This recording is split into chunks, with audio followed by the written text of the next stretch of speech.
What does the yellow light mean? The yellow light means you're not wearing your mask, Marty. If my calculations are correct, in the future, if you're ever to require vital, life saving surgery, there's a 73.9% chance that your surgeon will have lost someone to the COVID 19 virus, a grandmother, a grandfather, an aunt, or an uncle, perhaps your highly specialized surgeon's favorite actor, or stand up comic, or TikTok influencer sensation, or rock and roll guitar player. As your surgeon reviews your medical chart, paying careful attention to the latest advances in science, which may include any social media posts from the pandemic era, revealing whether you chose to wear your mask or not. Marty, consider this. Do you think your surgeon will remember to wear their surgical mask before performing life saving surgery on you? Does every doctor honor their Hippocratic oath? These are grave and unsettling questions, to be sure, Marty. Now find me a flux capacitor and wear your damn mask. Oh, well, I think we'll need to pray about that and ask your father. Shut up, Marilyn. The Mark Roman Empire. Also, a podcast. This week's episode, Liz Miele. It's showtime. Oh, it's episode 39. Wow. We blasted through the 30s there, didn't we? Episode 39, dated the 1st of July, 2020. The year, where has it gone? We're halfway through. I am the Mark Roman. I am mentally ill. How can I help? So, you guys, you surviving? I guess the quarantine didn't work. Or maybe it's just the fact that wearing masks is a political opinion, not like a medical situation. Oh, it's like, if someone needed the Heimlich maneuver, like, is that a political debate? It's like they're going to die if they, continue choking. The food they're choking on needs to be removed. How do we do it? Maybe there's a safer way. You can crack ribs from the Heimlich, but it's like, oh my God. I feel like Nero is fiddling somewhere right now, don't you? Oh, I'm trying to manage. I'm escaping a little. I watched Risky Business. Remember that old film from the 80s with Tom Cruise? Wow. That was interesting. Little time travel there. Some things don't age well. Some things it's interesting that we just haven't even addressed yet. Or we pretend like we're addressing, but we're not quite there. Joey Pants, just listened to his interview on Mark Maron's What the Fuck. He's in it. He's phenomenal. I don't know. Kind of interesting. A lot of stuff to unpack there. I don't think I'm going to do that here and now. Just a couple things. I've got a bunch of stuff to get into here with you guys. But with Risky Business, was this the first time I saw it? I feel like I've seen it before, because for those of you who've not read my poem, Son of Elmer Gantry's Bitch, I grew up much like Kimmy Schmidt, with slightly more access to the outside world. So there's a lot of things that, most people take for granted during their childhood, culturally speaking, television, film, music, cultural stuff that I wasn't privy to because, that's the path to Satan, don't you know? So Risky Business definitely falls into that. So I can't remember if I ever saw it, maybe even college, but when Tom's character drops the 10-speed bicycle, which I had a 10-speed just like that. When he drops it on the lawn, that was a very familiar image to me. I don't know if because I saw clips of it, but I don't know. Um, my stepdad was always hitting on me.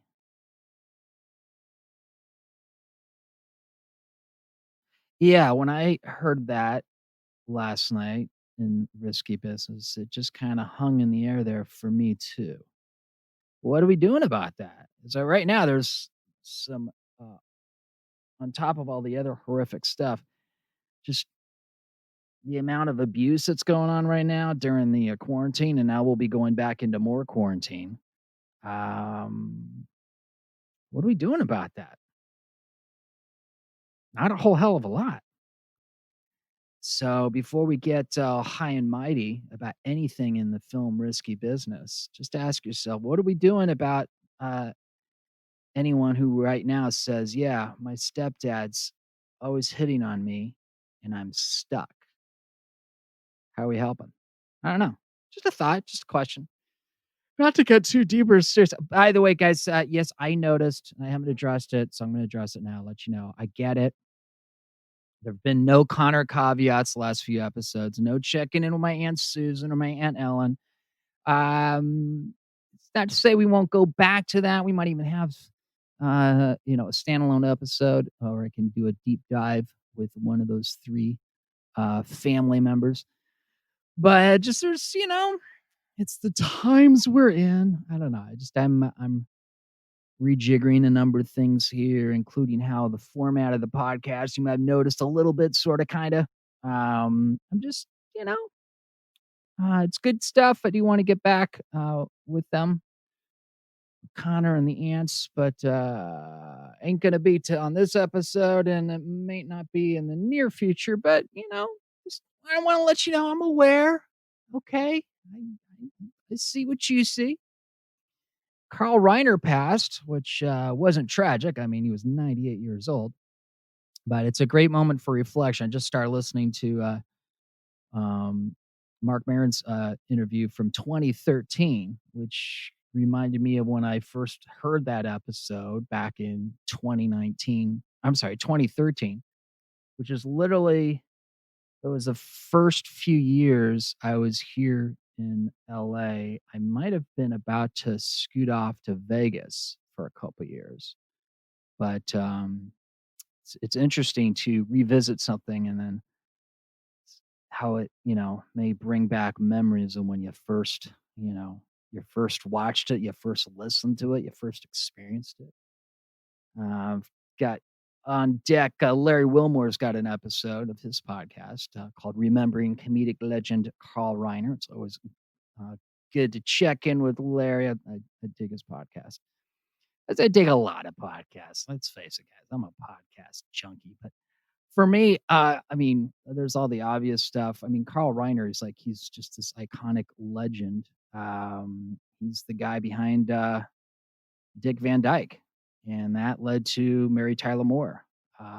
Just huge, just iconic moments of history. But for me personally, just on an aesthetic level, just, and I think I've mentioned this maybe in interviews recently. I don't know if they've we got a few interviews in the bank here, guys. So um, which is a good thing. I'm getting on top of things to a certain degree here.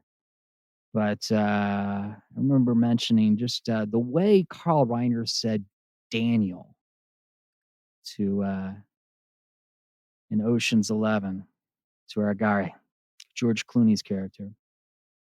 It's just the way he said it, Daniel. I can't even do it. It was that was just a that for me, a moment of stopping, of noticing the sunset, of smelling the roses, of enjoying the lush spring. Just that for me was a moment. Just there's a richness. There's so much that just seemed to inform the way Carl Reiner looked at George Clooney, who at the time was just this iconic, still is, but that was kind of more in the heyday of George Clooney, and just the way that Carl, with all of his authority, which he has a lot of that, and it's well earned, just the way he delivered, you know, Daniel. It was endearing. It was also like a father to his son or a grandfather to a grandson. I don't know, just the way he said Daniel. I dug it. It made me happy. So what can I tell you? Hey, I think we're going to war with Russia. What could that possibly solve? Dick Cheney. Oh, yeah, he's still around. Yeah, Halliburton, that's still around. Defense contractors, they're still around. Yeah, why would we want to go to war? I don't know. It's not like a lot of people would make money off of that. Boeing. Ah, got to keep our eyes on the ball. Speaking of which, Black Lives Still Matter. There's an interesting article in The Guardian entitled State Sanctioned Violence. Oh, The Guardian, that's a newspaper across the pond over in London town in the Great Britain. Yes, I know that we're going to celebrate our independence from the evil British here in a few days, but, sometimes there's some things that we can observe outside of America. And The Guardian's got this one article, State Sanctioned Violence. U.S. police fail to meet basic human rights standards. Here's a quote. Police in America's biggest cities are failing to meet even the most basic international human rights standards governing the use of lethal force, a new study from the University of Chicago has found. Risky business is based in Chicago.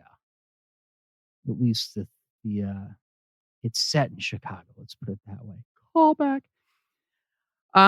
So yeah, and I know, a lot of people are going to be upset that there's going to be no beach open, no park open, no fireworks this 4th of July. But you know who else is not going to be enjoying any beach time or, park time with their family or fireworks?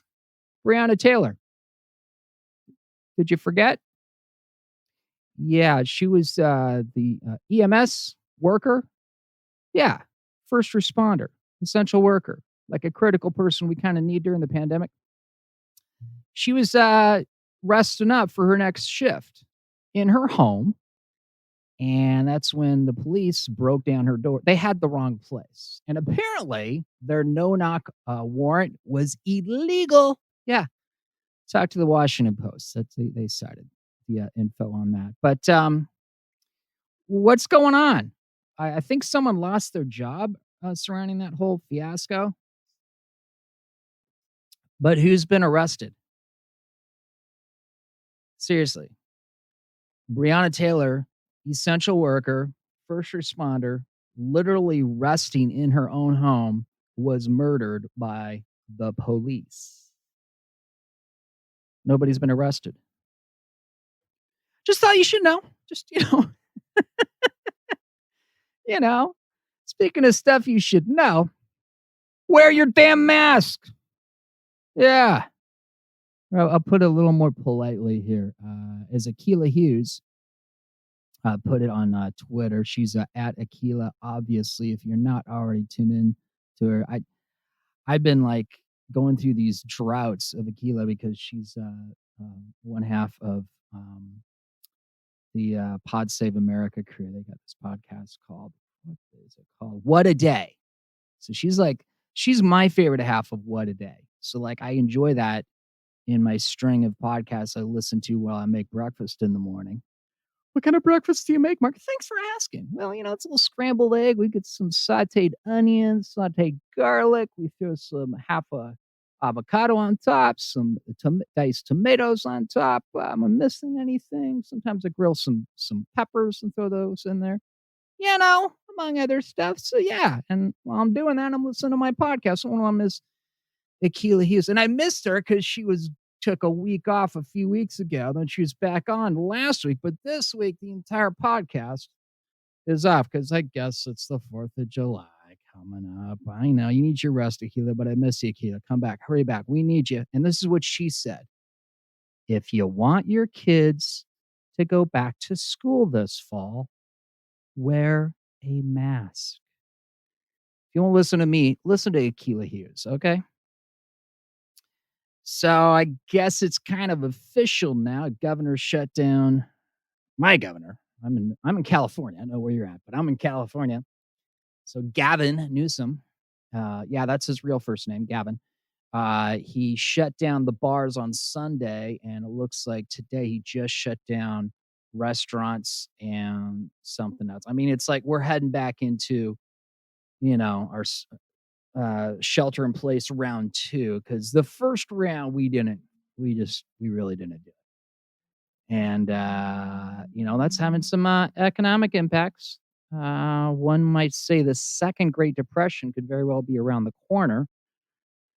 Uh, One person who specifically says that is Annie Lowry. She writes in The Atlantic. This is like several weeks ago, but she wrote in her article, "The Second Great Depression.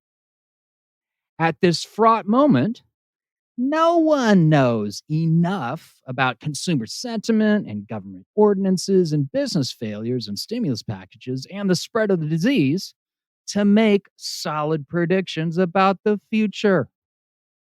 And she wrote this like 3 weeks ago before, that remember when we were all giddy because we thought, "Oh, it's over, and then it's, let's get prepared for when COVID breaks out again this fall in the flu season." Uh, yeah, well, that don't work out so well. So, oh,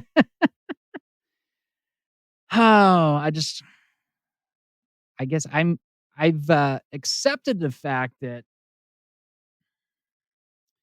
I'm transitioning to a new normal for myself. I don't know what you're doing. I hope you're hanging in there. I know this is rough on everybody. A lot of people a lot more harshly than others.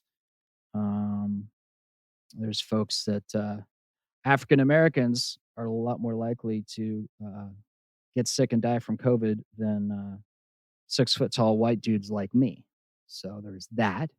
There's also people who are, lower on the socioeconomic spectrum, and they don't have, resources or space in their living situation, or, options in working or not working. Um, I'm I'm literally right now saved by that $600 a week federal overlay on the unemployment, which mine's pretty paltry because I'm a combo. I'm a combo platter. I do a little W-2 work when I do background work for various studios on TV and film. So I got a little tiny bit of that. So I get like some crumbs of unemployment for that. And then I've got all my 1099 stuff, whether it's, a lot of busking with folks out in the public or, at tailgates, at sporting events, concerts with my Lieutenant Frank. Um, and all that's gone. I mean, I know that I think the Writers Guild just came up with an agreement today, the WGA, which means that maybe SAG is about to do something too, or already has. But I'm not ready to go back on a set. I don't think I'm going to be safe. If I even can, and I'm not sure. I'm going to be in a Zoom call tomorrow with SAG background actors, so I'll get up to speed on that. But I just too soon, too soon. As far as I'm concerned, I will not have a single paid acting gig the rest of the year. I've already resigned myself to that. I'd love to be surprised. I'd love to be, find a safe situation. Someone offered me, and they asked if I was available and had a headshots at the ready, and I'm like, when does this shoot? And they're like, yeah, it's early July. I'm like, um, I mean, I appreciate you asking, but I love the opportunity for work, but is this going to be like at a studio on location? Is this SAG-AFTRA? Like, what's going on here? I got lots of questions beyond my normal ones, and they've yet to get back to me. So, yeah, I'm not sure about any of that. And as far as the busking's concerned, you know, I don't know if I'll ever busk again. I said it. So I'm literally reinventing everything that I do, everything I took for granted. It's gone. The acting I know will come back at some point, but in a very diminished form, I fear, given the lion's share of it was indeed background work. And hey, why hire a background person when we're trying to socially distance our set? And you know what? Not only can we fix it in post, we can literally create our background in post digitally by a human being who has, a labor union and rights and feelings and health situations and whatnot, and they need to be fed. None of our digital actors have those concerns. Oh, that we invent. The animators are killing it right now. Maybe I should go into animation. I should voice the animation. That's what I should do. So what am I doing? I'm catching up during my recovery here on my previous recoveries that are still in progress, from The Big Short and my whole situation at Hillsdale. Oh, growing up the son of Elmer Gantry's bitch, the expulsion, being expelled as a student editor, being targeted by a powerful multi-million-dollar marketing arm of a small Midwestern college that's the darling of Republicans and political conservatives. Yeah, I'm still kind of recovering from all of that, as fate would have it. So, I'm taking care of Mark, and I gotta say, if I can pat myself on the back a little bit, it's not doing half bad. I'm seeing some progress. And I'm looking at the current gigs that I need to grow. Hero Tier, which it's kind of gone by the wayside a little bit as far as my focus. I need to get back onto it because there's basically three folks that benefit from Hero Tier. And what Hero Tier is really all about is just noticing that people I know are homeless and asking myself, well, what can I do? So right now, we are continuing to help Venkat and Will, who are no longer homeless, but we don't know how long that situation is going to last because it's a government Section 8 program and it involves them paying rent. So they need the money to pay that rent. Meanwhile, they have ongoing health concerns and other issues, financial and otherwise. That's even before we get to the overlay of COVID-19, the pandemic, and the economy, and all that sort of thing. So they still need our help. So the way Hero Tier works, people buy gift cards for Mark Roman Empire swag, and then I donate 50% of that to the folks we're Hero Tiering for right now. That's Venka. And then the other half's for me, which, helps me as a performing artist continue doing what I do as a performing artist. So that's two. And the third one, once the pandemic started, we expanded it to have the double down and that helps fellow artists. So I'm actually, if you know of an artist who could use some help, let me know because the Hero Tiers, of which we have 51 right now, any of those 51 Hero Tiers who happen to be artists, performing artists, they can talk to me and potentially qualify to have their headshots, their merch or swag, what have you, included in the Hero Tier double down opportunities. So I've got to expand that. There's Cameo, which I've told you guys about, where my Lieutenant Frank on that celebrity video shout out platform does some fun stuff for you. We've done several dozen of those, looking to do more. As that continues to grow, the prices can creep up. I make more money on that. So, we're working on that. Need to expand that. Patreon, a lot of work I need to do to expand that. We just got the one basic level, $5 a month right now. But every week I'm cranking out those cold opens and, my patrons get early access to that. All one of them right now. So I've got that. Future gigs. I've been really trying to get back into stand-up comedy literally for years. Like that's kind of my first love. And there's a case to be made. Like, why did I come down to LA before I fully developed my comedy act? And I get that. But there's also something to be said for what my Lieutenant Frank's done over the last 7 years with no bouncer, with no venue, out in public, improving with complete strangers while wearing short shorts and rainbow tactical leg warmers. So, I have done that. But now the question is, how do I convert that into an act I could perform in a comedy club on a stage, hold the microphone? There's some things that carry over, but it's a different form. And, it takes a little retooling and just fucking stage time. It's all about stage time. But right now, there's no stages. They're all closed. So I've been thinking about some really cool models on Zoom. They're not perfect, but they're out there. And I don't know. I might start my own, which is weird because on the one hand, need I need stage time to develop what I do as a comic. So where do I do that? But then also, I've got all these wonderful, funny friends, and I've already talked to a few of them, and some seem to be interested in maybe getting involved. So I don't know. It's still a work in progress right now, but it's something that's definitely top of mind for me.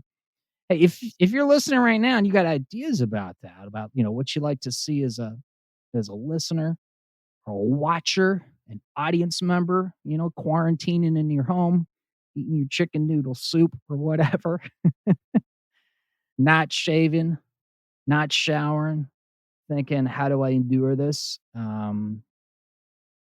Let me know what you like to see. Let me know who you'd like to see. Because I haven't forgotten the issue with the big three of comedy here in Hollywood: the Comedy Store, the Improv, and the Laugh Factory, and the marquees just filled with a bunch of dudes' names. And what's happened in the last few weeks? The new disclosures of evil deeds by male dudes in comedy. Literally continue to make comedy unsafe for people that don't happen to be swaggering with a penis. There's a lot of work that needs to be done in comedy. And I don't know, maybe if I started my own comedy zone on Zoom, because the reality is that's where the rooms are. The rooms are Zoom. So if I create my own, who do I book? Who's involved in the booking? How diverse is that? If you want to have a variety of voices, maybe have bookers that reflect that diversity and see what happens. I don't know. Is that a good idea? Tell me what you think. I'm interested in to hear. And who would you like to see? Who do I not know yet that I should meet?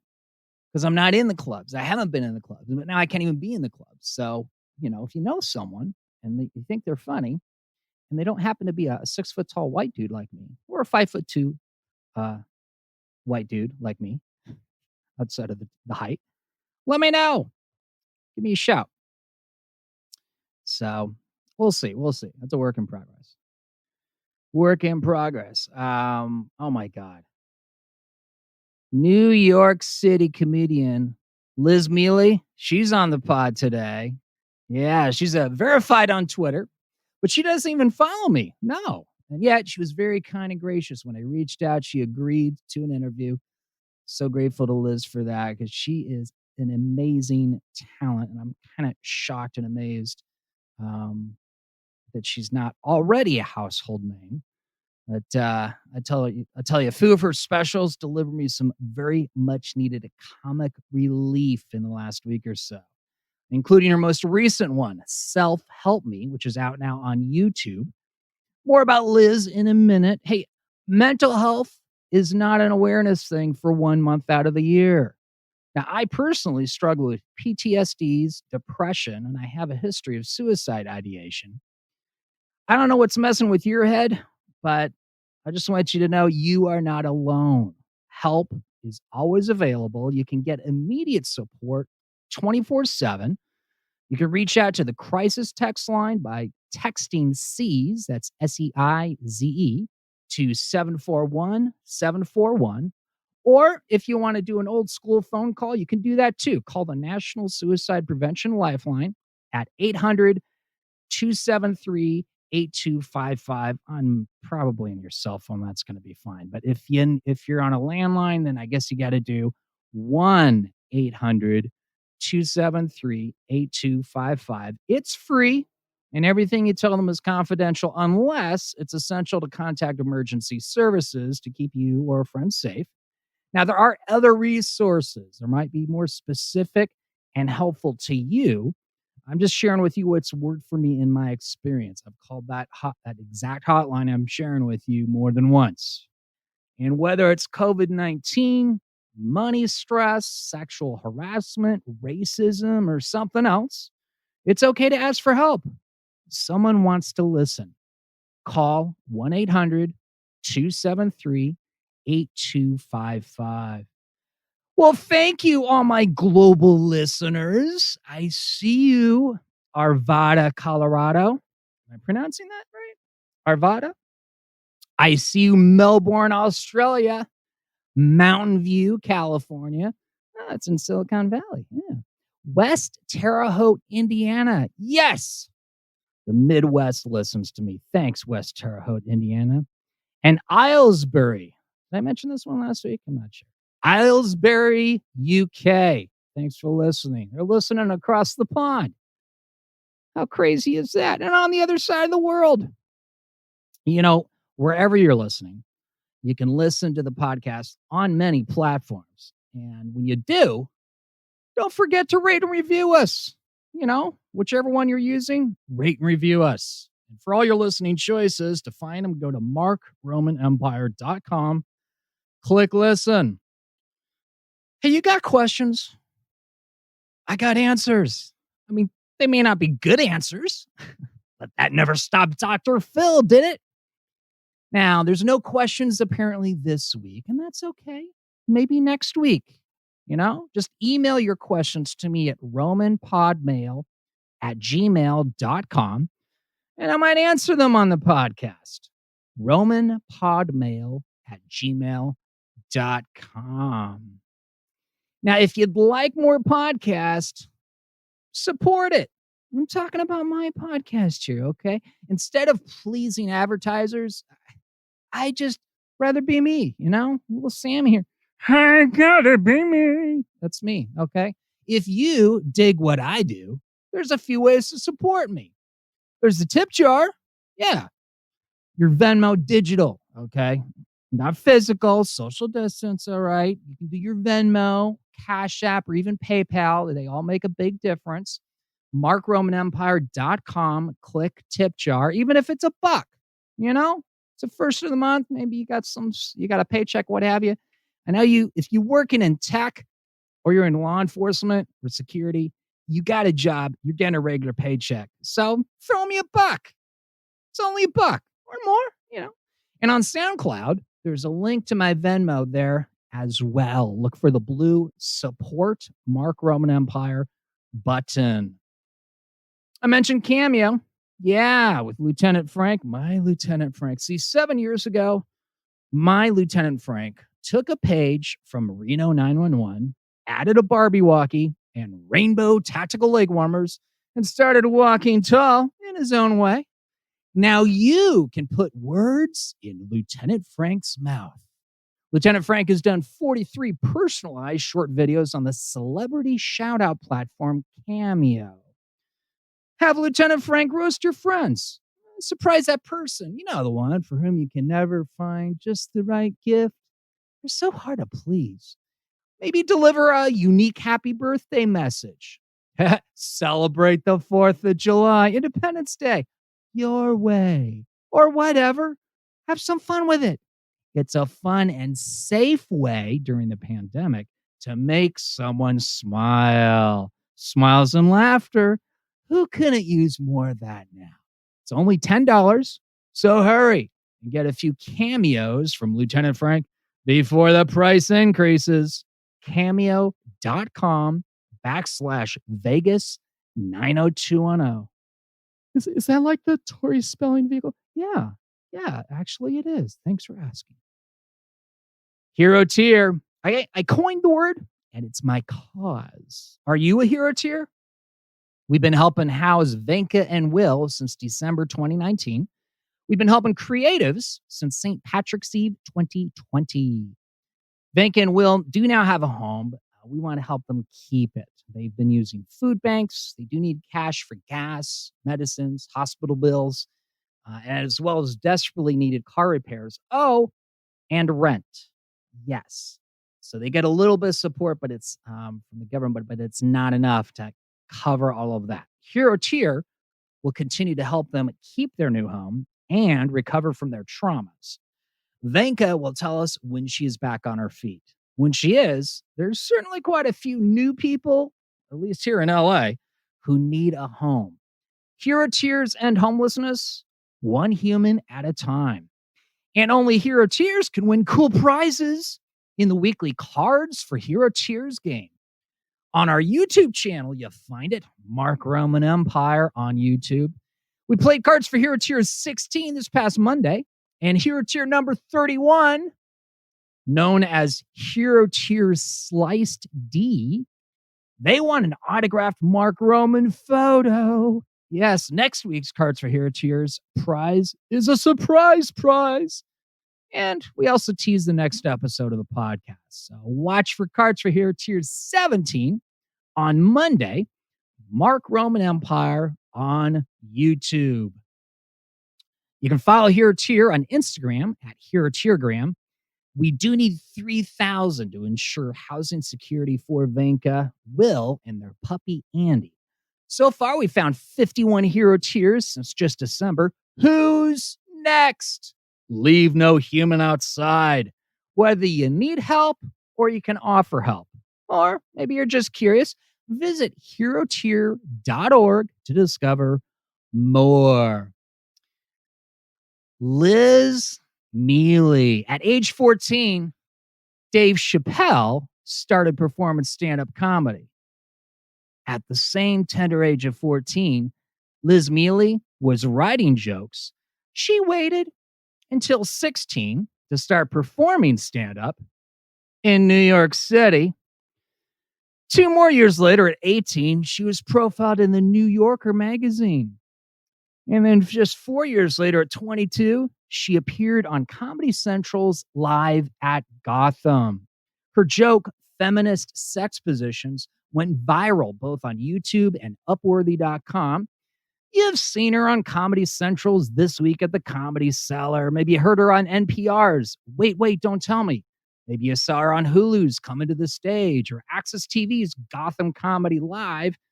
Did you read her profile in the March 2015 issue of Runner's World? Yeah, she's also completed several tours with the Nobodies of Comedy, Armed Forces Entertainment, and she did a book tour for Chris McDougall, the author of Born to Run. Do you think maybe Liz is a runner? I don't know.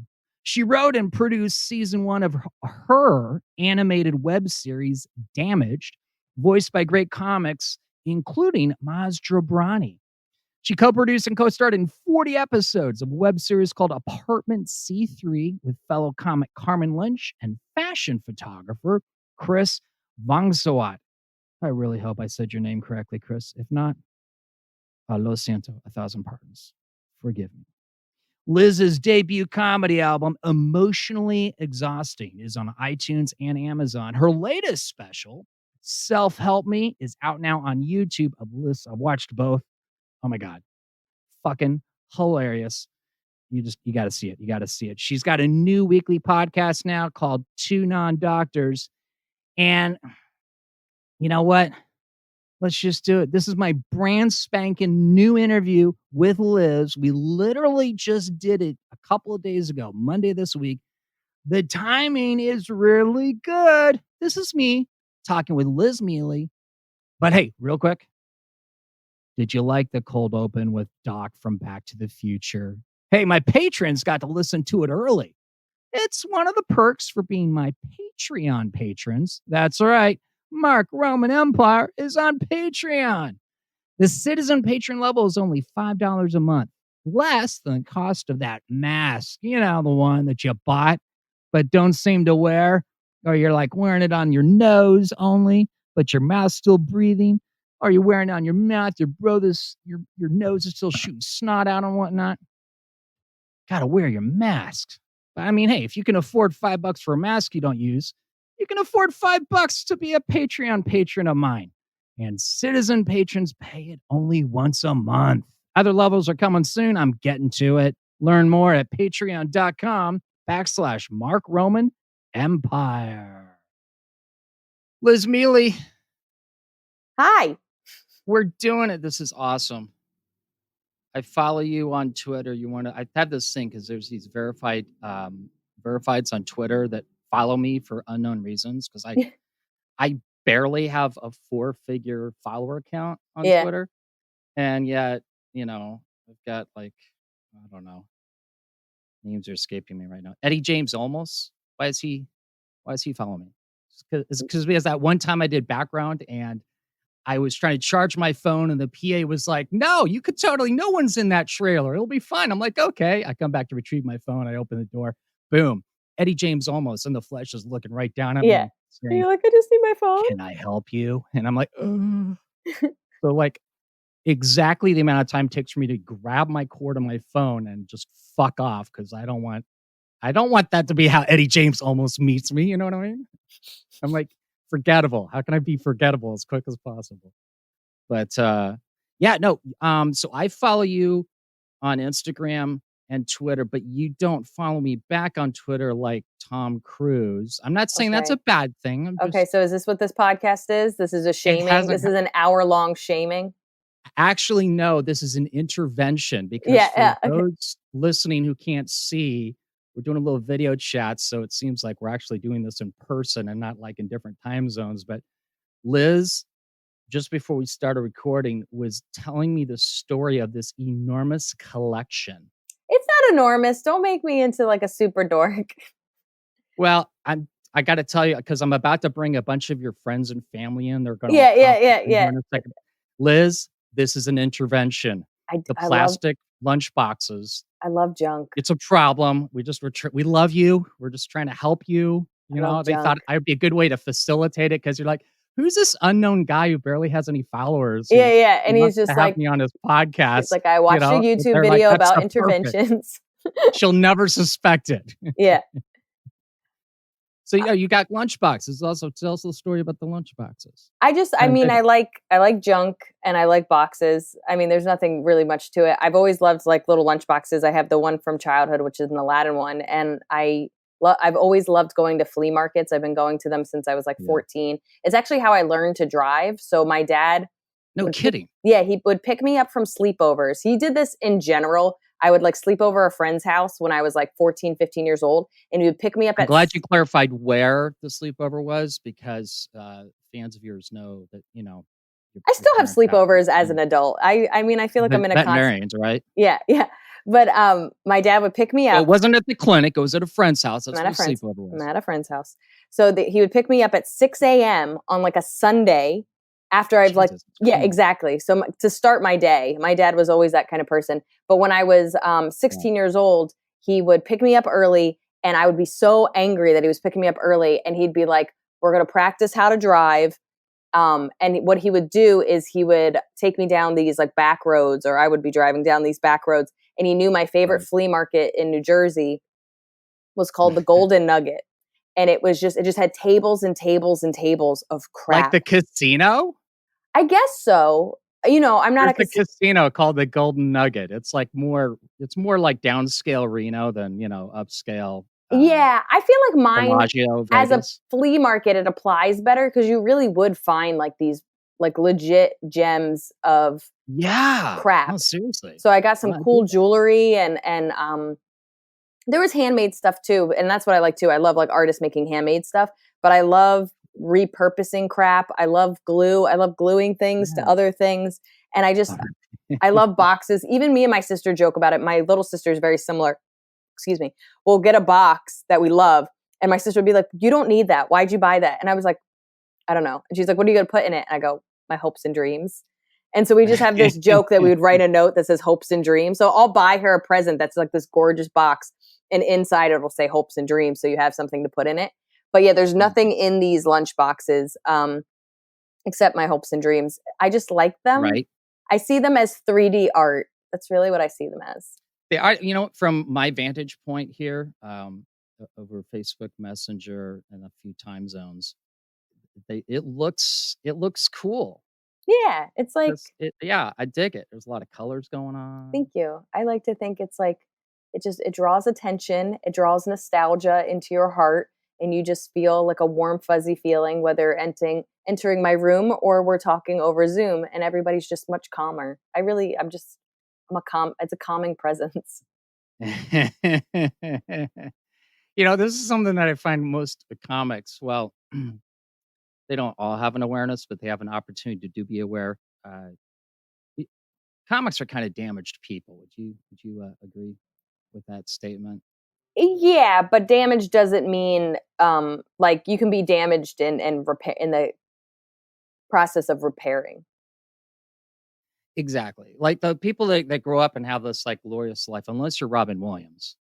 Of course, he clearly had some demons going on, growing up in Detroit, outskirts of Detroit. He didn't grow up in Detroit. He grew up like in a nice suburb of Detroit. Mom and dad working for like one of the big three automakers and stuff. He was doing okay, but he had some stuff going on in his head. And you got like a Mork and Mindy lunchbox. I got a Mork there. I got a Mork and Mindy. Did you? Now you mentioned 16. That's the same. So your dad's teaching you how to drive, but this is also the year that you decide to start stand-up comedy. Yeah, I started when I was 16 years old. I started writing and like kind of knowing that it was something I wanted to do when I was like 14. And so I would like write jokes and like pass them to my friends in the hallway of high school. And it wasn't until I was 16 that I started performing. I started taking the train from Jersey to New York. That's crazy. Now, what, like sophomore, junior in high school? Junior. Okay. Were your parents just like losing their shit? Like what? It's weird. I remember like breaking the news to my parents the way somebody would come out being gay. Like I remember I was going to be the veterinarian. So I'm like the cat lover. I was the like kind of studious one of the family. So like my parents are both vets and I was going to take over the business. And it sounds silly. Veterinarians, not war veterans, right? Yeah. Yeah. So it sounds silly to like have that all planned out when you were a kid, but like how many kids are like, yeah, when I grow up, I'm going to be a fireman and all that stuff. So I really did think I was going to be a vet and I loved animals, but I was the kind of the funny one of the family at the time. My little brother now is the funniest in the family, and that's a fact. Really? Yeah, he's 9 years younger than me. But there's nobody that would debate it. He's the funniest one in the family. But interesting. I was very funny. My mom's very funny, and we're just like a silly kind of family. What does he want to be? Or does he even know? He's not there yet. He's not there. We need, I told him, some people discover what they want to do at 16. Maybe he'll discover it at 26. You don't know. Don't put that pressure on him. Well, didn't Chappelle, didn't he start at 14? Yeah, Chappelle started at 14, but there's also Carlin started at 30. So Dangerfield started when I think he was older than I am, and I'm pretty damn old. So. Yeah, so I think for me, I knew that's what I wanted. I knew I was going to try it young. I told my parents. My mom didn't really have an opinion. My dad, I think up until maybe 3 years ago, was still trying to help me like financially stabilize myself and take some kind of left turn into something more stable, which it's funny, he gave up on that. And then the pandemic happened. And now I'm like, what were these ideas you had, Dad, for making money? Like, I was always like, I got it. And then this year I was like, I don't got it. So I started performing when I was 16. And like I said, my mom didn't have too much of a feeling about it, but I remember I would take the train. It's about an hour and 15-minute train ride from New Jersey. And my parents, they either had to come with me or I had to have some kind of parental figure come with me. And that was like the way I was able to perform. I lied a lot, but I did still try to have them. And I didn't want my parents to see me perform. So my parents would travel an hour and 15 minutes after work, sit in a Starbucks or some coffee shop for 2 hours as I performed. And then sometimes I would come out of the show and I'd be elated. I'd be like, it was awesome. I'm hilarious. And sometimes I would have bombed and I feel awful and I'd be grumpy. So I'm already a teenager. And then I've had the worst rejection in my mind that I could ever have. And I would be just a grumpy asshole the whole way home. So it's funny, that was like their strictest rule, is that I could do it, but I had to have a parental figure. And I found myself, especially when I was like 17 or 18, kind of pushing back more. But now that I look back, like I was being so like, oh, they're so overbearing and they're so overprotective. But now I look at it like a 16-year-old tiny girl, like I truly was. Yeah. I'm still not, like I'm a little over 5 feet tall. This tiny 16-year-old girl is hanging out at bars and comedy clubs late at night in New York City a year after 9/11. Like they're that's right. you know what I mean? Like they're Holy actually shit. they were pretty liberal now that I think about it. But they never told me That's amazing. they never told me I couldn't do it. They just had these parameters, you know, and I had a cell phone since I was 15. It was like one of those kind of Nokia flip phones. And I wasn't allowed to use it for any other reason other than, Mom, can you pick me up? Mom, where are you? Like that. I wasn't allowed to text. I don't think I could have texted anybody on it, but I wasn't allowed to like do anything other than it was just a tracking device for the most part. Right. That's hilarious. Where in Jersey? Because my mom is actually from Hackensack. Okay. So if you met her, you'd swear she just came out of that prayer breakfast that Mike Pence just left. Yeah. And he knows her name, but it's on the tip of his tongue. It's Marilyn, Mike. All right. She worships the same white Jesus you do. So have a little respect. Central Jersey. My parents, we were in Princeton until I was like, I don't know, 12 or something, 12, 13, and then moved to Pennington, which they're not there anymore. But again, it's all Central Jersey. Is that the Princeton that is rushing to everyone's mind that we think of? Yeah. Like Princeton University was like 10 minutes from where I grew up. Crazy. What's that like? It's pretty. I mean, that's the funny thing about New Jersey is like New Jersey has like the reputation of everything where it's like we have some of the worst cities in America. My dad grew up in Pennsylvania, but he had grandparents in Trenton. So he used to bike to Trenton and he would talk about Trenton like it was New York City now. Like it was just like hopping and everything was cool and there was all this culture and it was safe and it was nice. And then and there was a bridge whenever we would go hang out with my grandfather. There's a big bridge that says Trenton makes, the world takes. And I always thought that was so weird because I was like, Trenton's a dump. Like, what do you mean Trenton makes? But it got gutted sadly, and it's not what it used to be. But so we have like Newark where my mom grew up, Trenton where my dad was a lot, and Camden doesn't have the best reputation, although it's doing great. It's doing much better. So we have parts of New Jersey that aren't seen as great areas. And then you have parts of New Jersey that like we're the Garden State where it's like farmland and you have Princeton University and it's just kind of weird. And like I grew up off a highway. So like we didn't really have we grew up next to a farm off a highway, but crazy. I didn't have like this very suburban green situation, nor was I in like a troubled area where my mom grew up.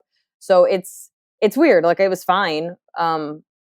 But I lived in a nicer area and a more green area than how, like, I remember my friend Maria, who I now do a podcast with, she was coming home with me and we were on New Jersey Transit and we were going through, I think, not Newark, something like northern New Jersey, but it was like where all the plantations and not plantations, like plants are, like gotcha. Slight difference. Yeah, slightly sad difference. But like, because New Jersey is known for making scents and fragrances and no kidding. Yeah, that like there's a lot of factories here. So that's like the weird thing is like there's like I said, there's still, huh? Yeah, there's a lot of beautiful parts of New Jersey, but there's a lot of like pollution and like probably, three-eyed fish like The Simpsons. Like so we were on New Jersey Transit and she had just toured all over the Middle East. And she was like, what happened to New Jersey? What a dump. And I was like,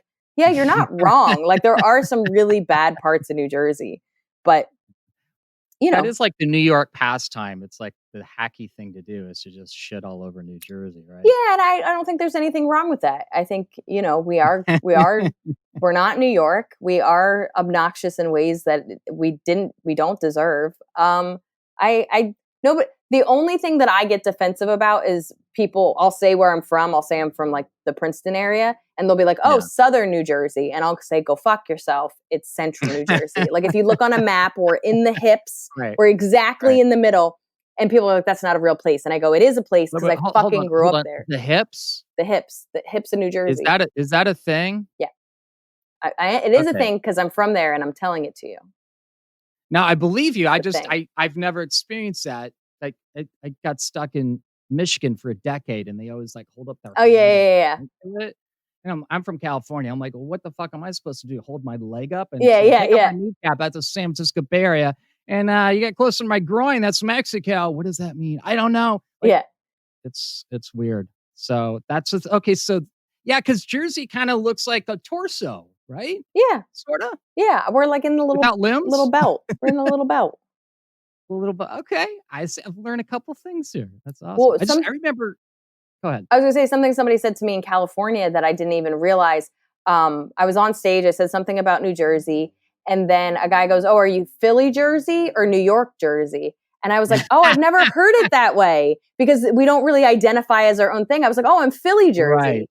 Because I Yeah. grew up like 40 minutes from Philly. That was the first, like when we went to concerts, we would go to Philly. Yeah. It wasn't until I started doing stand up that I went to New York, and I've become more, clearly my personality Sure. has become more New York than Philly. But like even the way I say certain words and my accent, like Mhm. it's more Philly. Like the fact that I say hoagies instead of, Yeah. like Yeah. you start to realize. see that. But I find that so weird that it wasn't until I was in my 30s that somebody did Philly Jersey, and I was like, oh, sometimes you need an outsider's perspective of how they see you. Right. And I was like, yeah, I'm Philly Jersey. It's weird because like I'm born and raised in Northern California, and then I got stuck in other places, and I finally ended up here in Hollywood, which I fucking love. So I adore California, but I always have this fondness for New York. And I remember these stories of my grandfather, my mom's dad, talking about going to the taking the subway every day. 'Cause he worked for some manufacturing concern, representing management, speaking to labor unions, which is crazy. Yeah. So it's I don't know. I dig the East Coast, even though I'm super proud of California. You know, when New York claims it's the city, I'm like, well, yeah, it is. Yeah. And like, it's like the still to this day, I think, even though like I spent time in San Francisco, and there's a lot of pride in, among comics about being from San Francisco, but at the end of the day, if you're from New York, or you identify as a New York-based comic, it's kind of like that's like Nirvana. That's like the place. It's like it's its own stamp of approval. Like you, before you start getting like TV credits and Yeah. even like when I go overseas, like I'm labeled a New York comic. Like it's Yeah, it's its own badge of honor. it's awesome. I love it. And you got a new special that just came out, but actually, which I saw last week, Emotionally Exhausting. No, wait, Self-Help Me. Yeah. That's the new one. Yeah, it's a new I one. saw Emotionally Exhausting last night, which I kind of dug a little more. It's old. It's from 5 years ago. It's just an album. That just happened to be the footage I had, and I would release little Oh, clips from gotcha. it. Okay. So when the pandemic happened, I just felt like people are stuck at home, and I wasn't really going to be releasing too many clips from it anymore. And I was like, it's 5 Yeah. years old. I might as well just put it out there for people to. And I'm grateful. People discovered me because of it. They really like it. It actually has led people to see my new special. It was kind of like an accidental right decision to make. But yeah, it's a different vibe in a lot of ways because I've really started to find my anger might be the right way to say it. I was going to say my voice, but I really think it was my anger. Yeah. I stayed pretty monotone the first 10 years of my career because my brain works faster than my mouth in a lot of ways. Mhm. And I would trip up words, and you kind of know when like you're speaking and you trip stuff up, people can get distracted. It could lose the message. It hurts the timing, like all this kind Right. of stuff that because I Dance to it. yeah, and because I wasn't both even confident enough or had the experience, it was just easier to be monotone. And I'm also a pretty like shy person, so it was just kind of easy to be that almost caricature version. Now, people are going to have a hard time believing that you're a shy person, because just the fact that A, you're a stand-up comic, B, you're a New York stand-up comic, and then C, when people see any part of your act, they're like, you're not throwing off this I'm forgetting her name right now. She's on Mark Maron a lot. But there's like a lot of comics that are like very low key. Yeah, but I Jim also Gaffigan. You don't have a Jim Gaffigan energy. You have a very New York energetic, like, this is what I'm thinking.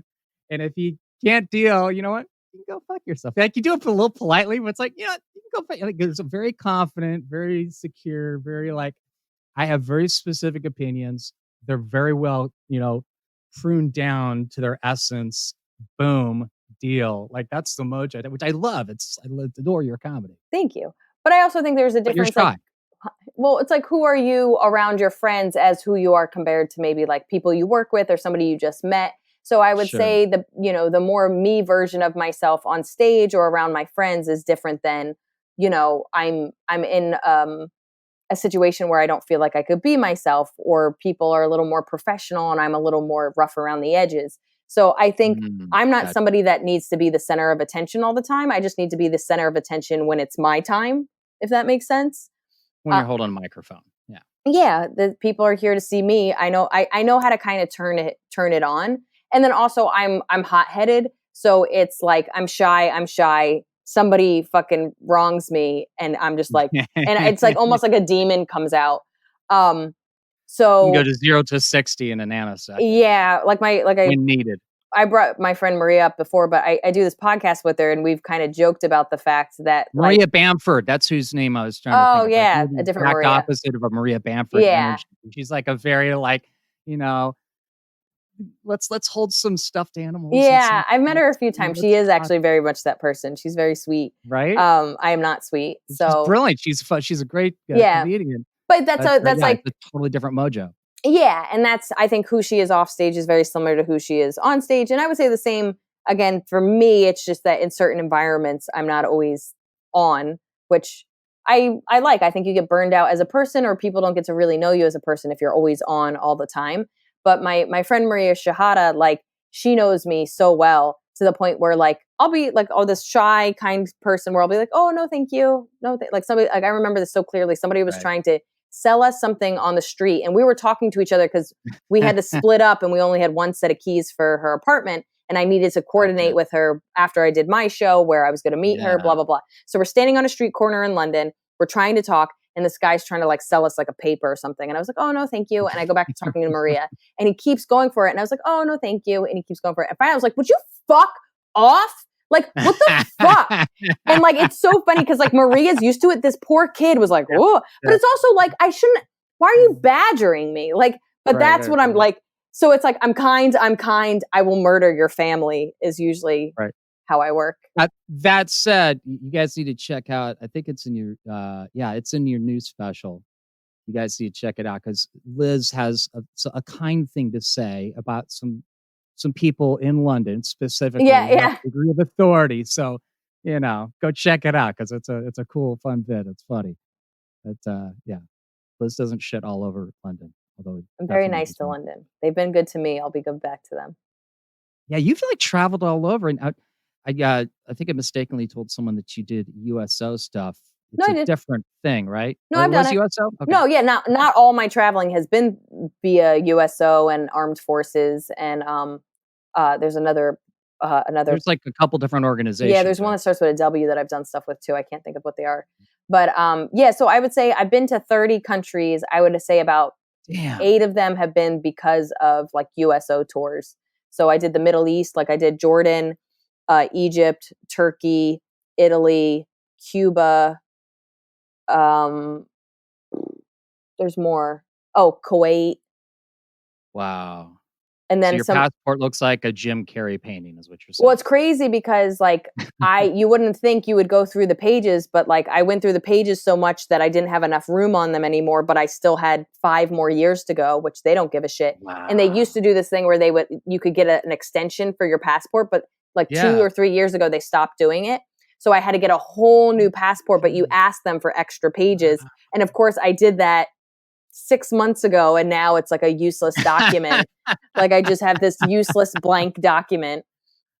I gotta say, I saw a clip of you on about a recent podcast. I want to say within like the last week, and I was really happy to see because someone was asking you about going and performing, during the pandemic, and you were just like, "No, fuck no! Like, why the hell would I even do that?" And it was really gratifying to see because it's there's a lot of artists that are hurting right now. Like my income as an artist, background acting and busking on the street, both completely canceled. Like I've got something that starts in July. Someone was asking me for a headshot. I'm like, well, when does this shoot?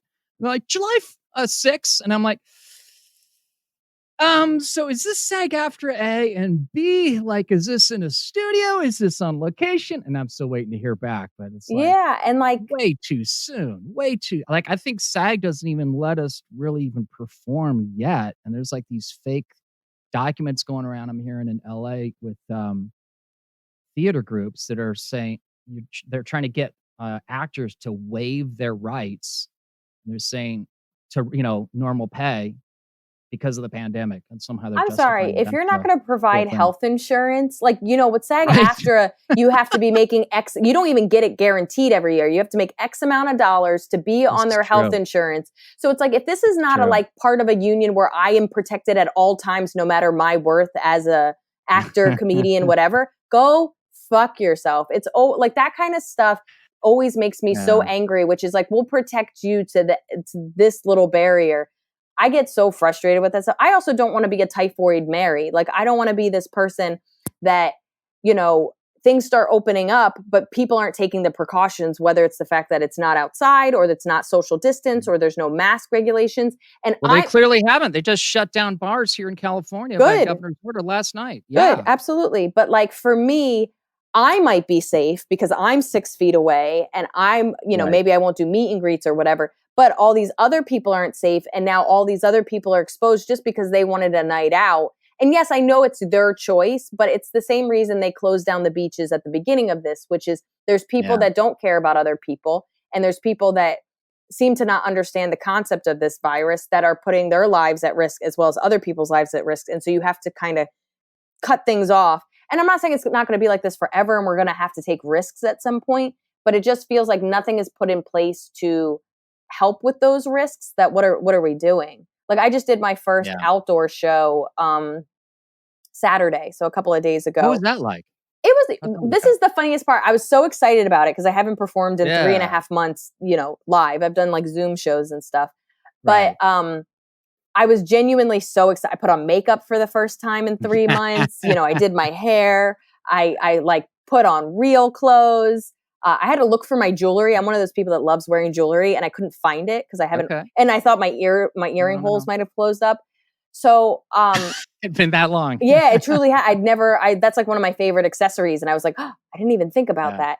So I was genuinely really excited because it was going to be outdoors. They were going to do social distancing. They're kind of saying everything that's outdoors is pretty safe. And I've started to go for like walks and friends, but pre-pandemic, outdoor shows are the worst shows in the hierarchy of shows. Yeah. They are literally the worst shows, like beach shows, outdoor bar shows, any kind of festivals, fairs. Exactly. Yeah. So those are the ones that, unless it's buku bucks or like something really big might come of it, I say no to. And now I get offered my and first. Why is that for people who aren't professional comedians? Like, why do they suck? What? Yeah. So sound system, distraction, the type of people that want to go to an outdoor show. Right.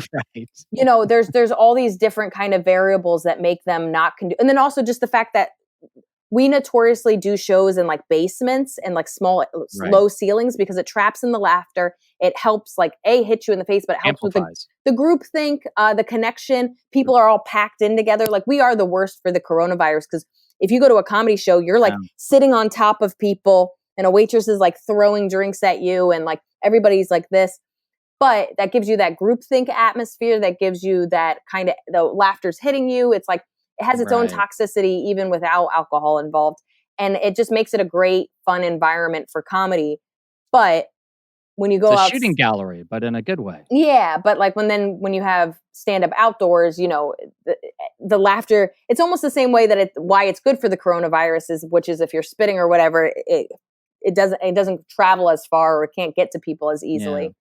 So it was a good show. I'm glad I did it. It was fun. It was like 30 people in like an outdoor bar area. It felt safe. People were really excited. It was kind. It was a good starter show in the sense that, I hadn't done stand up live in so long that you're kind of rusty and you don't want to go rusty to auditorium, even that's you're like, ooh, I don't know if I deserve this, but, too soon. But I would do more outdoor shows. I think it's a decent solution for what we're doing right now. or what we're Do going you through. see a pathway there? Like, as you're doing the show, were you going, okay, this is how I need to tweak from being in basements to being in an outdoor setting? Like, could you see a Most of pathway? it's a mental tweak, because if a joke does a Yeah. certain way when you're in a basement, or like when you have a large audience, the laughter hits you in a certain sense, and that's what kind of tells you that you're on the right path. Because you're not getting hit the same way. Same with like Zoom shows and stuff. You kind of have Yeah. to lessen your expectations of what works and what approval looks like, so that you don't think everything is bombing. The same way that if you're in an auditorium and everything's killing, is it really killing because there's so many people? Yeah. So that's why in general comics like a small venue, like they like, or Sure. a packed venue, because you get a real read on material. So there's going to have to be mental adjustments and comedic adjustments, but we'll deal with that as it comes. Interesting.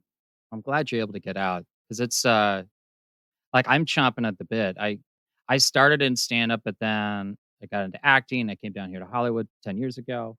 And I started this character 7 years ago that's like a live performance character. So it's really like I'm in a costume. It's very theatrical versus like TV oriented.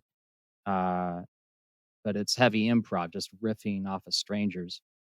And I fucking miss that. Like I'm losing my mind. I do these little cameos every so often, which like it's like the top third of my body as I'm holding a phone. It's like it's Yeah. not the same. No. Like interacting, riffing off of, like, I'm used to like, NFL football tailgates. I'm in a ridiculous costume and I'm like yelling, I'm shouting, I'm like, I got a tactical straw, I'm sticking to the beers people are handing me, and I'm just like yelling at people for wearing shower slippers while grown ass men as I'm wearing women's shorts and rainbow tactical leg warmers. And I can't fucking do that now. It's like I'm losing my mind. So has that been it for you? Like, Yeah, same experience. you're performing every night, literally like 6-7 nights a week, and then stop, full stop. Yeah. No more performing.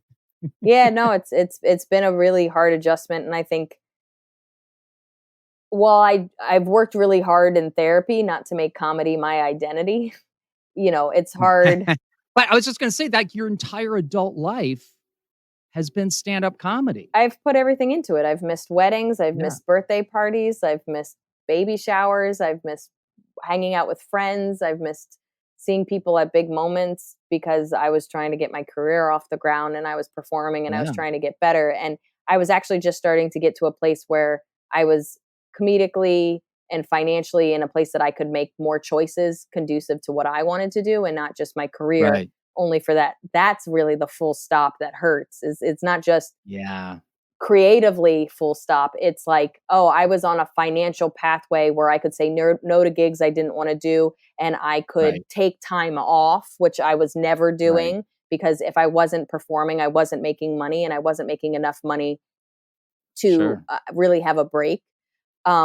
And I was just starting to have a little glimpse of what it would be like to be comfortable and be little normal. And not only is that taken away from me, but I don't know if I don't know how long it's going to take for that to be built up again. And I just don't know what that's going to look like. Yeah. And I was able to also kind of experiment a little bit with my developing fan base and take risks, because I was doing financially okay. And again, I don't know if I'm going to be able to do that, as well as the fact that now my audience isn't financially secure either. Like, Yeah. we're a luxury item, and I'm not Sure. saying we're going to go away, because people are always going to want to do stuff, but the We're amount not essential workers. very much not essential, but also the amount of money I need people to pay for me to make any money, for me to travel. If I'm doing a Right. show in, Sure. Australia, I need to do so many shows and make so much money so that I can cover the Right. cost of flying and hotels or whatever. But even if I'm doing a show in California, I still need to make enough money to travel and to Yeah. whatever. So now you cut me off the same way that I was mostly East Coast or Midwest in the beginning of my career, because I was able to drive there and I was able to kind of keep costs down. Now, people might not be able to pay as much. Less people are going to be able to go. And now I'm kind of, because I don't have this huge fan base, I might not be able to tour the way I did before, because there's less people to go to it and there's less money to be made. Damn, Yeah, fucking sucks. it does. We'll see what happens, but I do sadly think things are going to get worse before they get better. Yeah, I'm right there with you. I'm literally like planning that this winter is going to be rough. Yeah. I think it's going to be rough for a lot of people, and what I'm hoping, like, the nice thing that I've kind of gotten from this is that, like, people get it. So, like, Yeah. I've spent my whole life feeling bad that I do something so frivolous. You're really kind of taught that Is it frivolous? you have to see it from a perspective of the larger society, which is what are you really making? Are you know what I mean? So, like, and look at it also from a woman's perspective. Are you creating a family? Are you supporting that family? Are you there for the people in your life?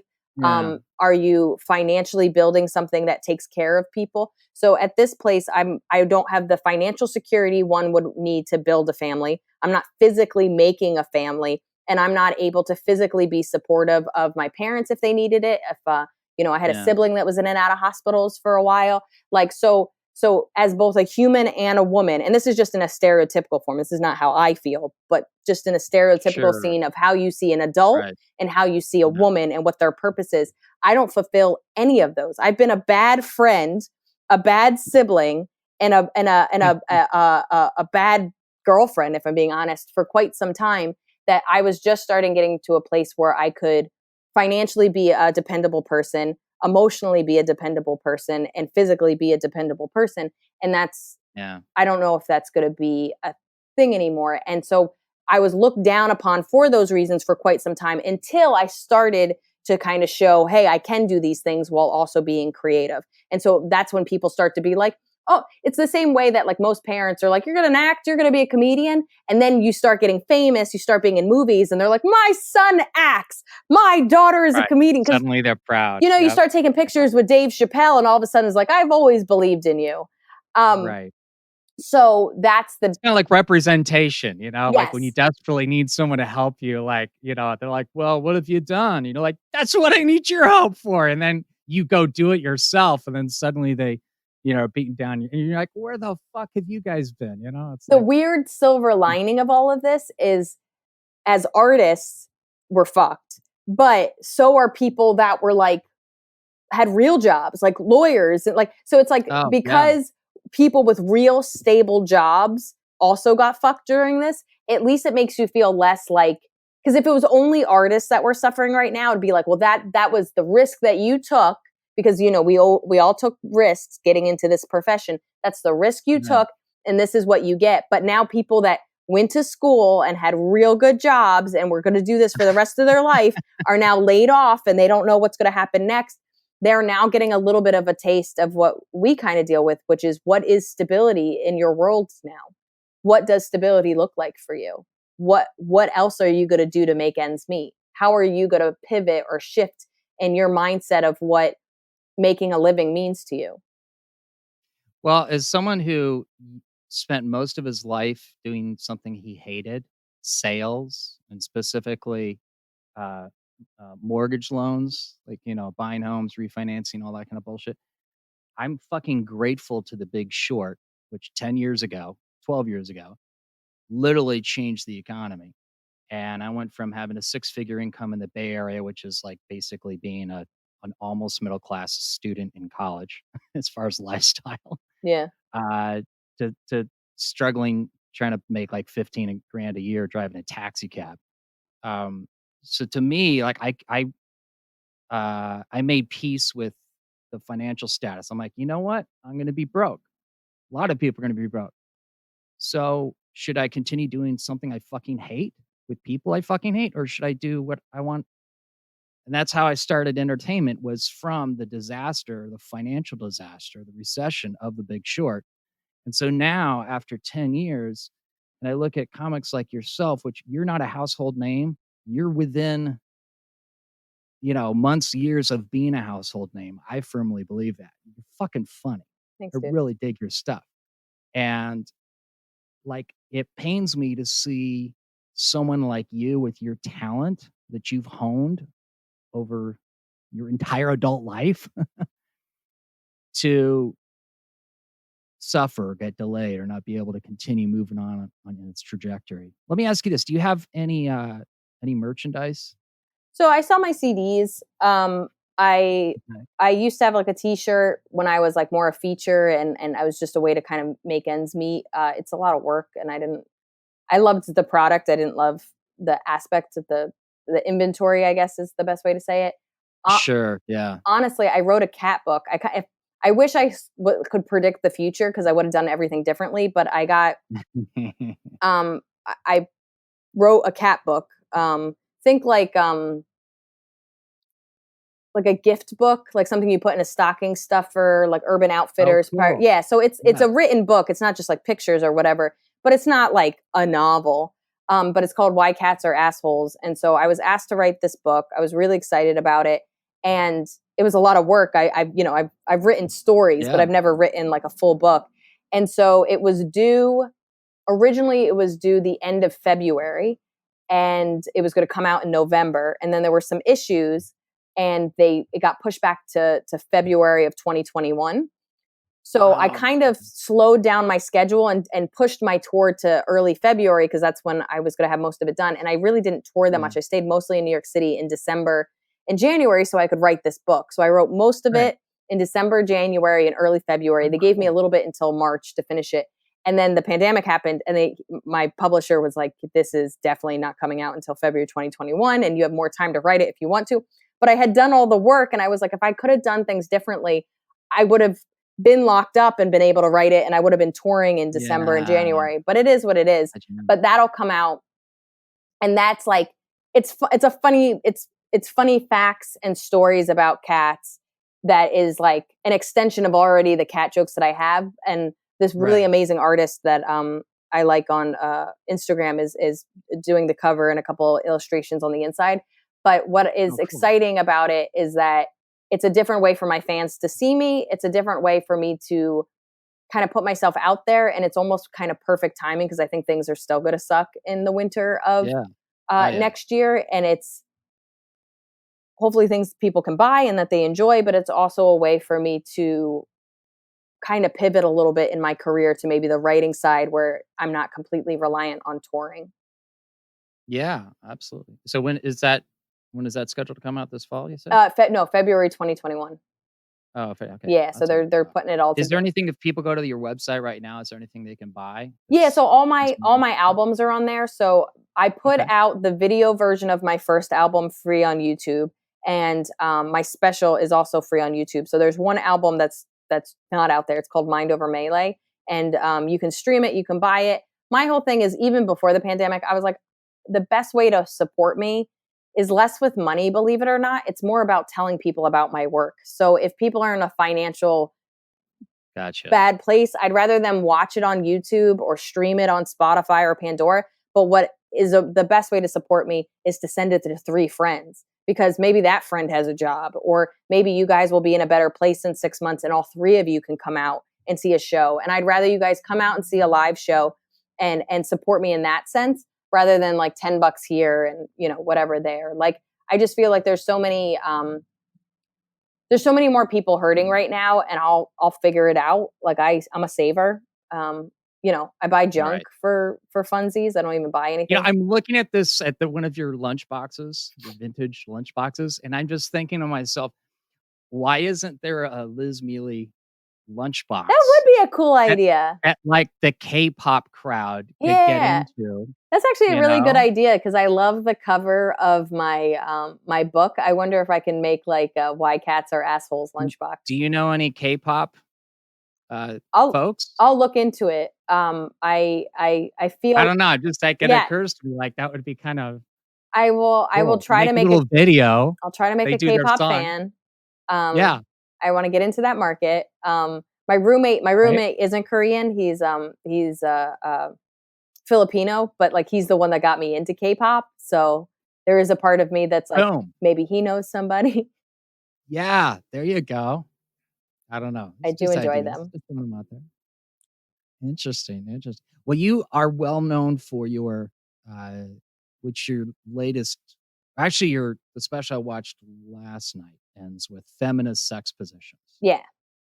tell us a little bit about that joke, because that got super viral, like on Upworthy and YouTube. Yeah, so that like I said, that all that stuff came out like 5 years ago, and a bunch of like feminist blogs kind of picked up the original video because I did it on a show called Gotham Comedy Live on Access, and I took that specific bit, Feminist Sex Positions, put it online, and it just kind of blew up.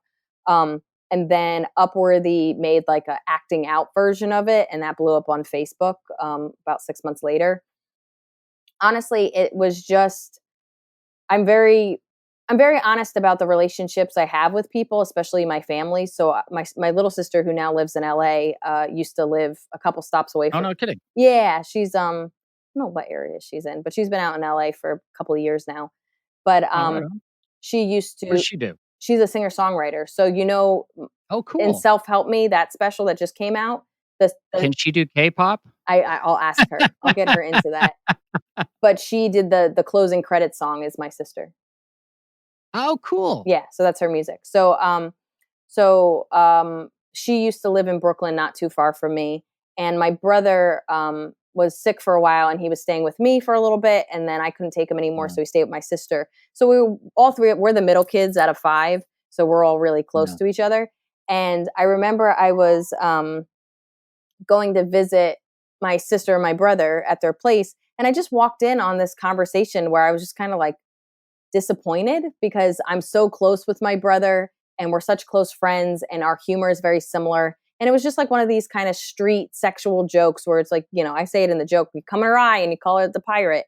Like, I was just kind of like, not only do I not find it funny, but I'm just like a little sad for somebody that has such a great sense of humor and really makes me laugh, and was pretty much raised by 3 older sisters that's the thing he chose to share. And I gave him shit for it when I saw him, but it stuck in my head. And I always say, like, my jokes come from like these sticky thoughts. Like, it doesn't always mean it's funny. It just means that I can't stop thinking about why it's bothering me, whether I'm really sad about it or I'm really angry about it or I'm really confused about it or I'm really excited about it. It's these like strong feelings and I can't stop thinking about it. So even if I don't know what's funny about it, I just know that the idea is has a lot of pull for me. And if it has a lot of pull for me, maybe it'll have pull for other people. And so I just kind of started journaling like my feelings of why it bothered me. And it really came down to the part where I was like, oh, I've heard these jokes for whatever reason my entire life. And it's always something that hurts the woman. And this idea that sex is always about gaining something on a woman or hurting a woman. And it's never about our pleasure. It's not even their jokes aren't about their pleasure. It's about embarrassing the woman or shaming the woman or tricking her. And it just made me sad. A frat hazing experience. Yeah. And you're like, what? For something that is supposed to be enjoyable for 2 people, why is it that this is funny to like embarrass or trick or hurt a woman?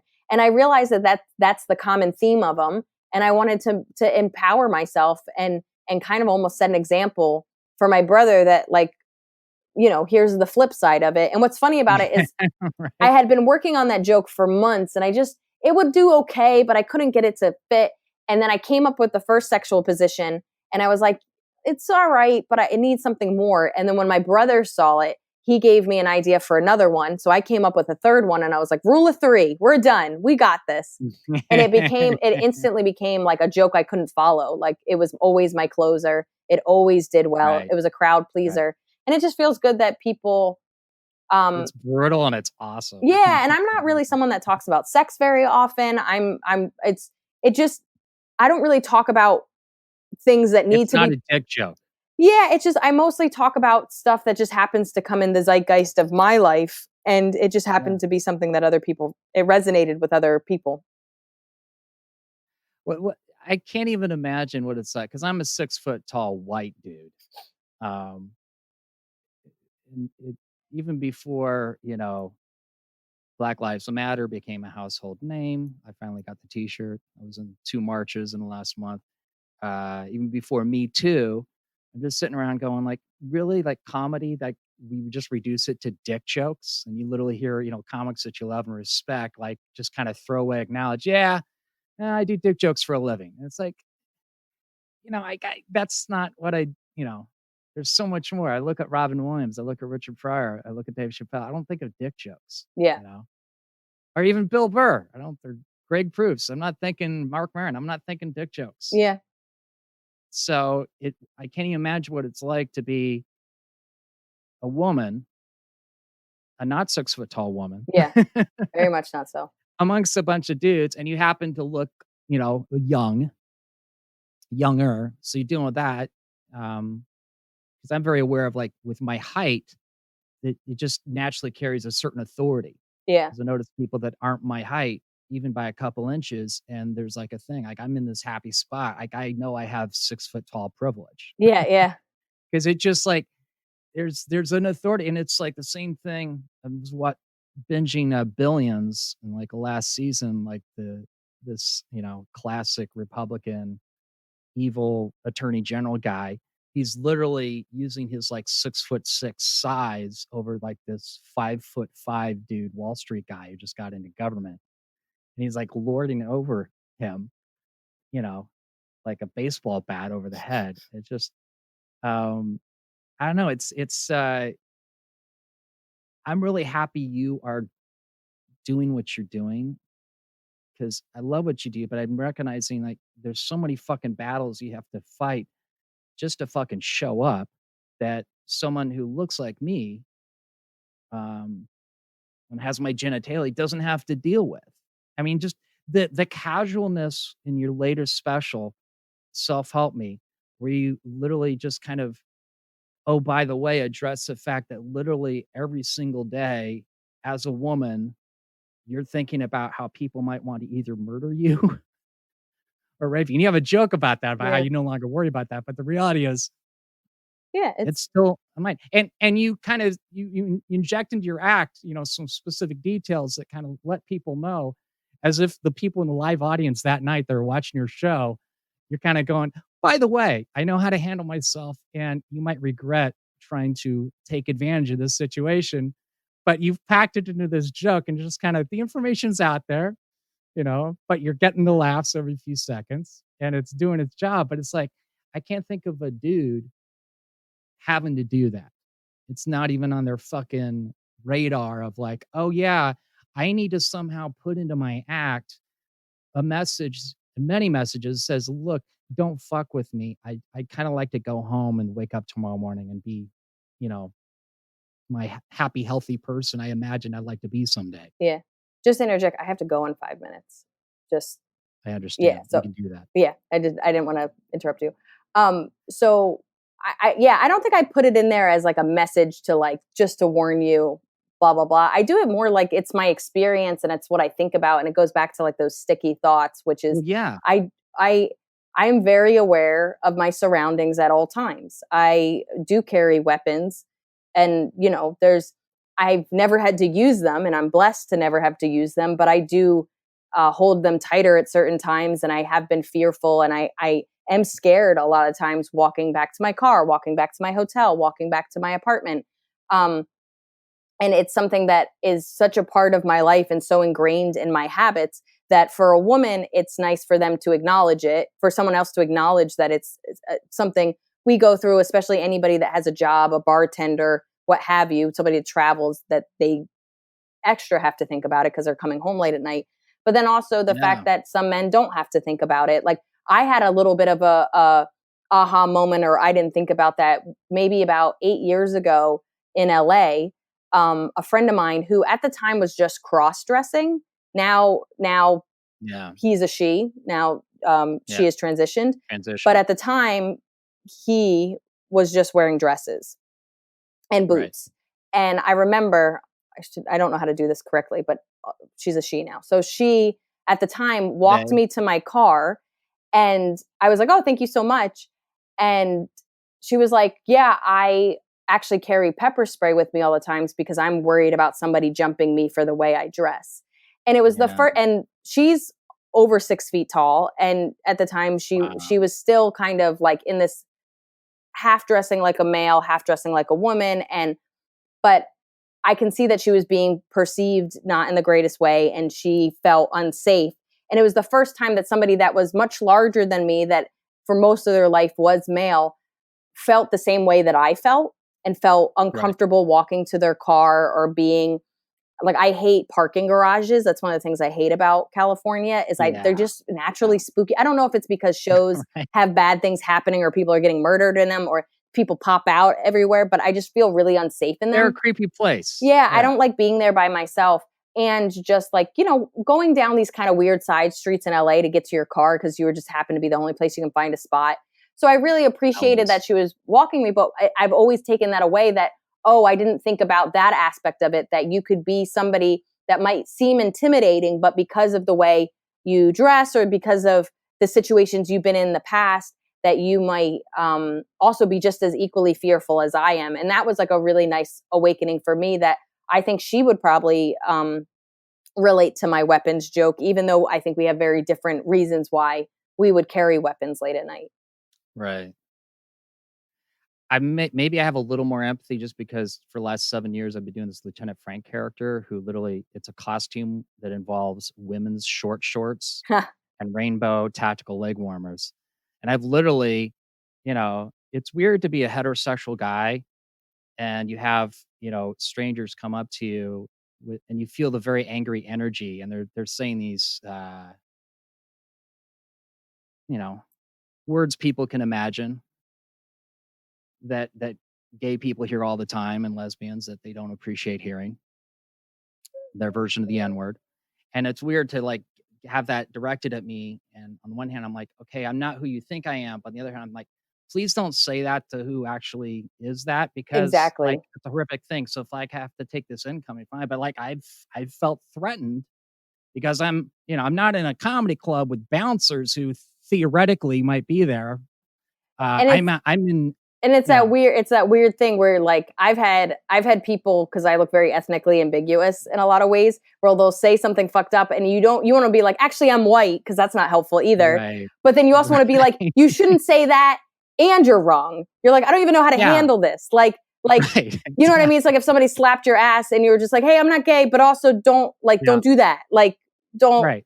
all the reasons, you have to ask before you do that, and also don't treat people that way, and also like, so it is funny to like it's very much the walk a mile in someone else's shoes kind of experience. And I think we're learning with everything that's going on with Black Lives Matter and you know, people being outed even more so in the comedy community with the Me Too movement continuing. Like you just learn more and more that, you know, people are trying to express their experiences and telling you, but you should also, not to say that you want to put yourself in harm's way, but you should know that maybe because you haven't had the experience, you don't know what people are talking about, and you should find ways to at the very least be empathetic to it, if not be an ally and help out.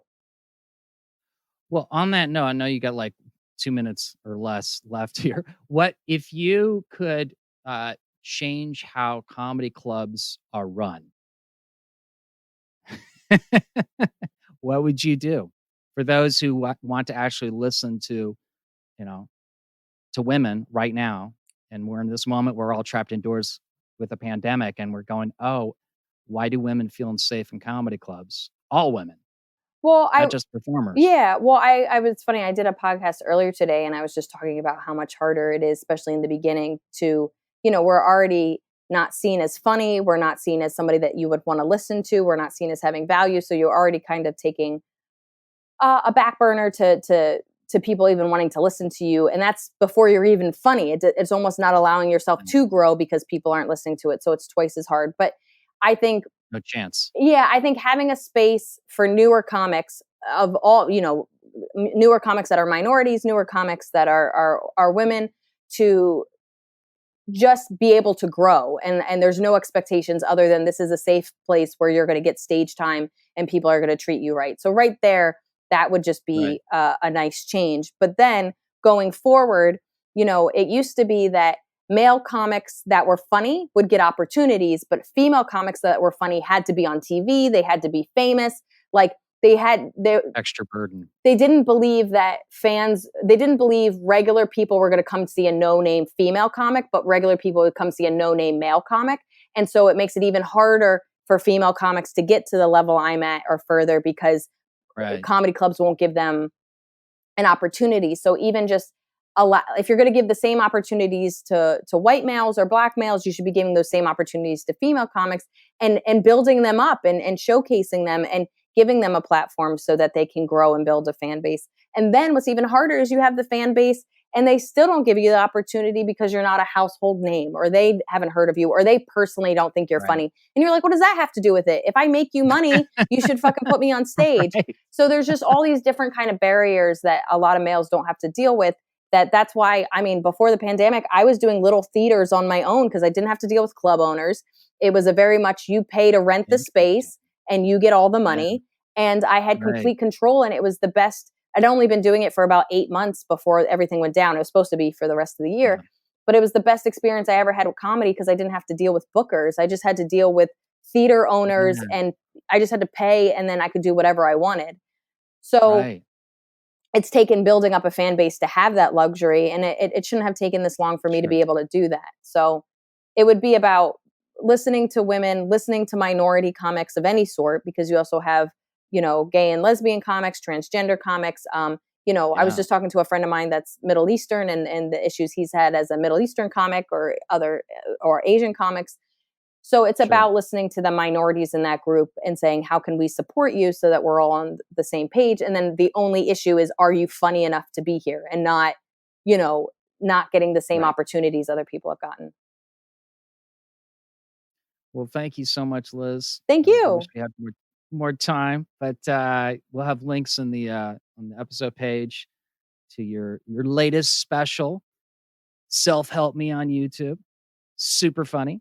And you also have a podcast, right? Where can people listen to your new podcast? Yeah, so the podcast is called Two Non-Doctors. I do it with my friend Maria Shahada. She's American, but she's London-based. And it's just about health and beauty and just the silliness of us being self-diagnosed individuals and researchers. But that's anywhere you listen to a podcast. So we're on YouTube and Spotify and any iTunes, all the places. But honestly, I think we're anywhere that anybody listens to a podcast. But it's Two Non in the full word Doctors. Liz Miele, thank you so much. Liz is a force of nature, isn't she? I'm listening. I'm watching. I'd like to empathize. I'd like to be an ally. I'd like comics who don't look like me to have a safe place to grow, even if they are not a dude. Oh my God. Well, isn't Liz amazing? You gotta check out her stuff, guys. I don't understand why Liz Miele is not already a household name. But I already did, but you can join me. Follow Liz on all her social media where she's at Liz Miele. That's at LizMiele, at Liz Miele. Her latest special, Self-Help Me, is out now on YouTube. Doesn't cost a dime, but go buy her stuff. She's got some past albums. Go to her website, go to her page, buy some stuff, support her. Okay? Because all performing artists right now, if you're not supporting them, they might not stick around. I'm just saying. Liz has also got a new weekly podcast called Two Non-Doctors. It's already out of the gate, doing really well, so check in on that. Any links to stuff mentioned on the show will be at markromanempire.com. I know I quoted some articles. I'll be sure to do that. I may have to go back to some previous episodes on the episode pages, respectively. Make sure I did that. So I'm depending on you guys, my listeners. If I'm missing anything, let me know. Because I might be a 6 foot tall white guy, but I'm trying to listen. So, if you shout at me, I'll take note. We'll contend and stuff. We'll consider what's going on. Because I kind of like to see this world be a little more the idea of Star Trek. We're about to celebrate the 4th of July. And it's more of a reality for people that are in a strong position to enjoy that because of how they were born or the wealth they have or how they look or their genitalia. I'm more interested in the idea.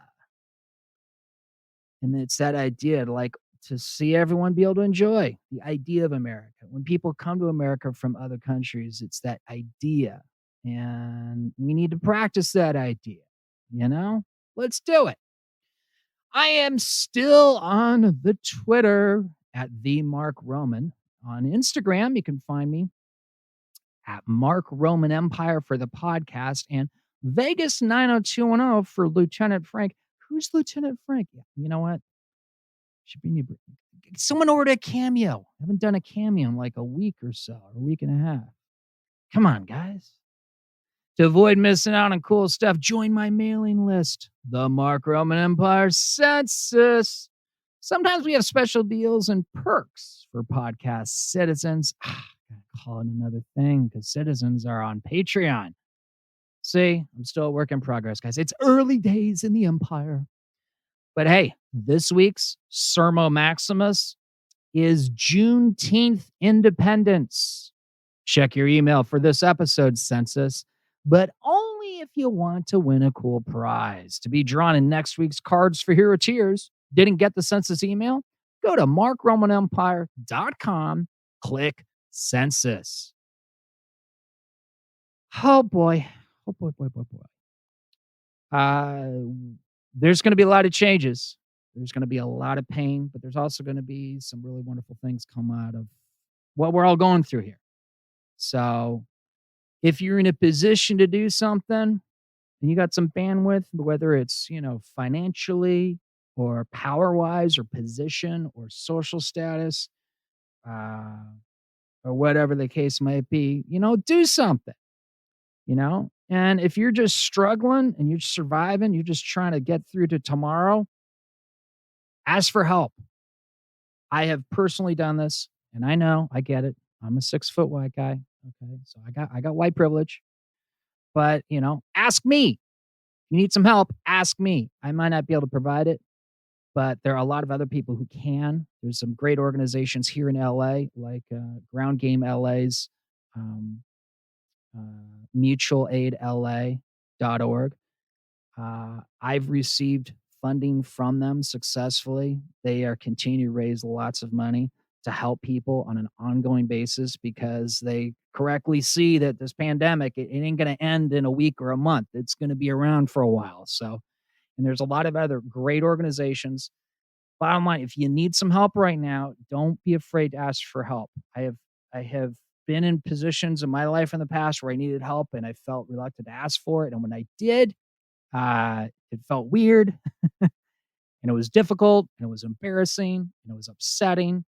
But I compare those moments to the last few months, and I got to tell you, there's never been more people that, because of this pandemic, have their eyes a little more open than they normally would be.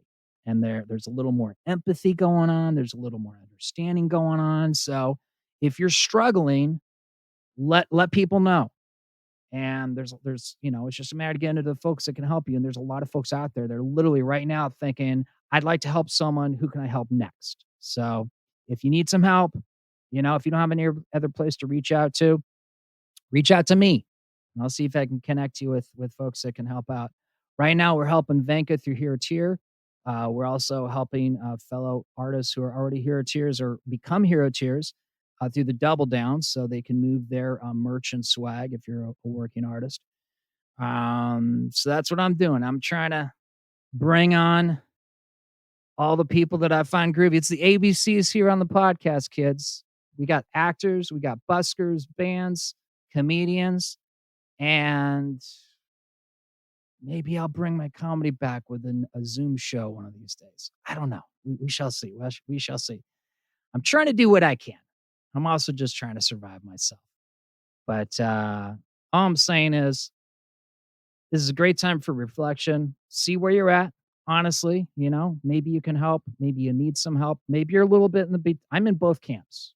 I need some help, but I've also had some moments where I could help. So I'm doing both.